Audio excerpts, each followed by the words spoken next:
और अब हम देखेंगे वो सारे कारण जिसकी वजह से ये रिवॉल्ट फेल हुआ था। What were the reasons for the failure of the revolt? ये क्वेश्चन आप लिख सकते हो, what were the reasons for the failure of 1857 revolt. ठीक है। सो अगर हम 1857 रिवॉल्ट के बारे में बिना बायस हुए अगर सोचें, मतलब ना तो हम इंडियंस का पक्ष लें ना तो हम ब्रिटिश का पक्ष लें।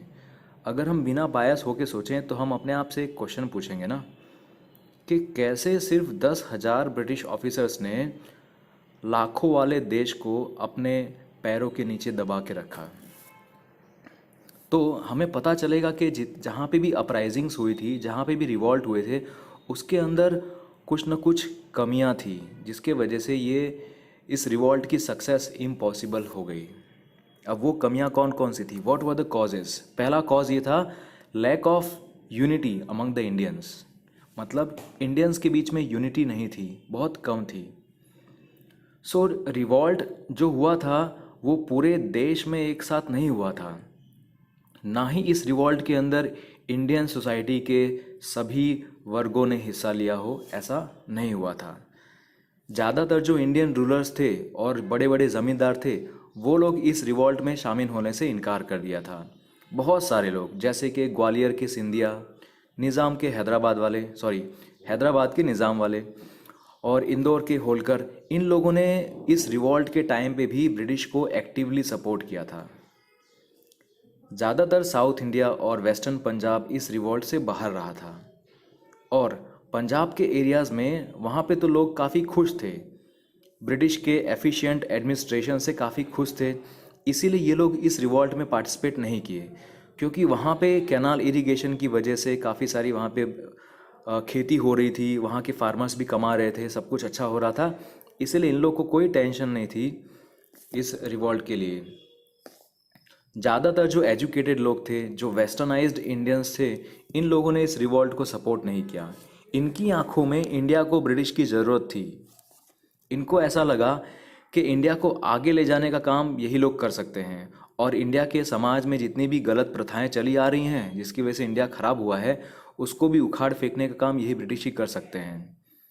जबकि दूसरी तरफ रेबल्स को ये लगा कि इंडिया के अंदर जितना भी ये सोशल रिफॉर्म्स कर रहे हैं वो हमारे कस्टम्स के खिलाफ है, इसलिए इसको अपोज करते आ रहे थे।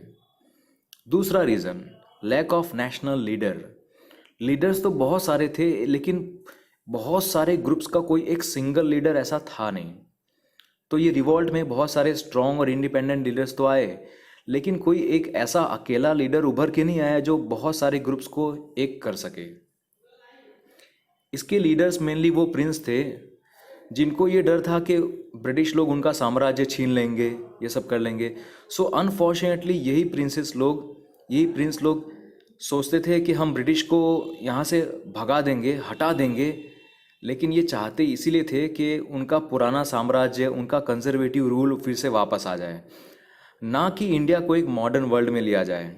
ऐसा ये लोग नहीं चाहते थे। अब कॉमन पीपल की बात करते हैं, जैसे कि फार्मर्स और आर्टिशंस। यहाँ पे स्टोरी एकदम अलग है। देखो, यूरोप में जैसे वहाँ के कॉमन लोगों को इंस्पायर करने वाले फ्रीडम फाइटर्स थे, जिनके मॉडर्न आइडियाज़ थे, नेशनलिज्म, लिबर्टी, इक्वालिटी और डेमोक्रेसी। लेकिन इंडिया के अंदर ऐसा कुछ नहीं था, कोई मॉडर्न आइडियाज़ नहीं। लेकिन ये लोग आज भी इंस्पिरेशन के लिए सिर्फ अपने रूलर्स की तरफ देखते थे और उनके घिसे पिटे ख्यालात, आउटडेटेड आइडियाज़ को ही वो लोग मानते थे। इसके अलावा जैसे फ्रेंच रेवोल्यूशन में हुआ था ना, वहाँ की प्रजा ग्रेट थिंकर्स की स्टोरीज से, उनकी बातों से इंस्पायर्ड थी। कौन से ग्रेट थिंकर्स? Rousseau, Voltaire. लेकिन इंडियंस के पास में ऐसा कोई नेशनल रोल मॉडल नहीं था जिसकी प्रोग्रेसिव थिंकिंग की वजह से वो उसको रिस्पेक्ट करके देखें। हाँ, बाद में इंडिया के अंदर ऐसे लीडर्स आए जैसे महात्मा गांधी, लोकमान्य तिलक, नेहरू, ये सब, लेकिन काफ़ी बाद में। रेबल्स के पास में कोई क्लियर आइडिया नहीं था कि किस तरह का उनको सिस्टम चाहिए। जब इंडिया में से ब्रिटिश को वो उखाड़ फेंकेंगे तो इंडिया के मेन सेंटर में पूरे इंडिया को चलाने के लिए किस तरह का सिस्टम चाहिए, इसका कोई आइडिया नहीं था। और इस रिवॉल्ट के जो लीडर्स थे, उनको बहादुर शाह जफर के जगह पे पूरे इंडिया का एम्परर या पूरे इंडिया का लीडर कौन हो सकता है, इसके बारे में भी कोई आइडिया नहीं था। और किसको बनाएंगे इसके बारे में भी कुछ नहीं कर सके। दूसरा एक ये रीज़न है लैक ऑफ रिसोर्सेस, हमारे पास में वो इक्विपमेंट नहीं थे मौजूद। सो फाइनली जो ब्रिटिश के पास में मॉडर्न वेपन्स और मटेरियल्स थे उसका सामना ये रेबल्स नहीं कर पाए। ज़्यादातर जो रेबल्स थे वो स्वॉर्ड्स और पाइक्स मतलब के तलवार भाले इन सब से ही लड़ते थे। अब ये लोग भले ब्रेव थे और फियरलेस थे, लेकिन इनके पास में इनकी आर्मी को चलाने के लिए जो ऑर्गेनाइजेशन चाहिए, जो डिसिप्लिन चाहिए, ये सब नहीं था। ब्रिटिश के अंदर उनके पास में हेल्प के लिए रेलवेज थी, ठीक है। सो रेलवेज की हेल्प से ये लोग कहीं से भी यहाँ से वहाँ बड़ी टुकड़ियों में जा सकते थे, और उनके पास में एक एक्सेलेंट सिस्टम ऑफ कम्युनिकेशन था। एक दूसरे को मैसेज पहुँचाने के लिए, अलग अलग दूर दूर तक मैसेज पहुँचाने के लिए कम्युनिकेशन सिस्टम था। इसी वजह से बहुत सारी ट्रुप्स काफ़ी फास्ट मूव कर सकी रेलवेज़ की वजह से, और काफ़ी सारे डिसीजंस फास्ट लिए गए क्योंकि कम्युनिकेशन नेटवर्क काफ़ी फास्ट था इनका। इसके बाद देखते हैं रिजल्ट्स ऑफ द रिवॉल्ट।